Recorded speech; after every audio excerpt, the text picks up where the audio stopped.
وريا أيوة إلهي أنا ورتها طبعا واد قرتي وريا إي وح كدرن أذيقة eraya hore looga diiwaan galiyay maxamed cabdi muqtaar maantase maxkamaddu waa ay ka bariyay eedii loo haystay isaga iyo eedeysanayaal kale oo maxkamadda racfaanka gobolka Banaadir maanta go'aankii ugu dambeeyay ay ka gaartay kiiskooda warbixin la xiriirta ayaan idin soo gudbin doonaa waxaan ahay Yuusuf Maxamed Axmed haddii aad igu cusubtiin fadlan ku soo biira page-kayga oo ka mid noqo saaxiibada igu xiran marka hore qaybta hoose ee commentigan aragtidaada kaga soo dhiibo go'aanka ka soo baxay maxkamadda racfaanka iyo sida aad u aragto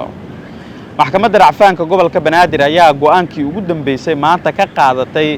eedda loo haysto eedeysanayaal kol hore maxkamadda gobolka Banaadir ay ku xukuntay in wax dambi ah ay ku weeday isla markaana dib loo siiyo xurriyadooda hase ahaatee xafiiska xeer ilaalinta qaranka ayaa ku qanci waayay go'aanka ka soo baxay guddoonka maxkamadda gobolka Banaadir waxayse ay qaateen racfaan oo ay horgeeyeen maxkamadda racfaanka gobolka Banaadir oo ajiibtay oo dhowr fadhi ka yeelatay kiiskan ugu dambeyn maanta ayaa go'aankii ugu dambeysay waxa ay ka gaartay eedaha loo haysto eedeysanayaal uu ka mid ahaa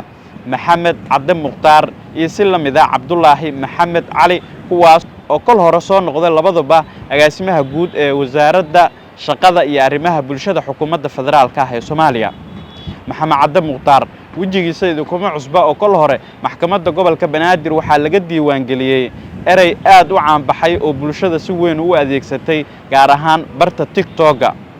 aan idin xusuusiyo erayga uu isticmaalay mar uu hortaagnaa maxkamadda guddoonkana su'aal ay weydiinayeen adiga laba jeer maxaa shaqo joojin lagu sameeyay aniga shaqo joojin wixii lagu sameeyay wasiirada la weydiinaa aniga hadda ما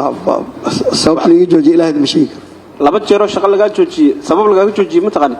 تيدم بوحلي جوجي أمرديدو حديد مشارات اللي بحنا ين جوجي ودي وضدكم الجارة سيناي تيهرن ما وقعن وحلي جوجي وريا أيوة إلهي أنا ورتاعن وزيرك وريا إير وريا أيوة حكدرنا ذاها بكي وريا أنا نقدر كأنكم مجبت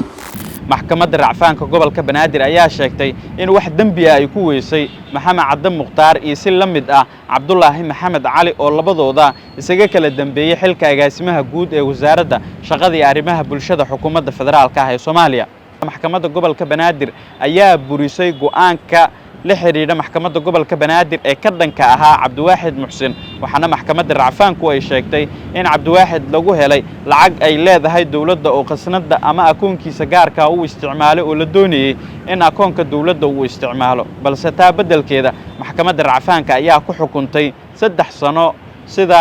uu ku dhawaaqay gudoomiyaha maxkamadda racfaanka gobolka Banaadir ilaa gunaanadka muuqaalkan haddii aad ila soo gaarto waa kaaga mahadcelinayaa daawade aragtidaada qaybta hoose commentiga ha iloobin inaad muuqaalkan la wadaagto saaxiibadaada iguna soo biirto si aad uga mid noqoto saaxiibada igu xiran nabadgelyo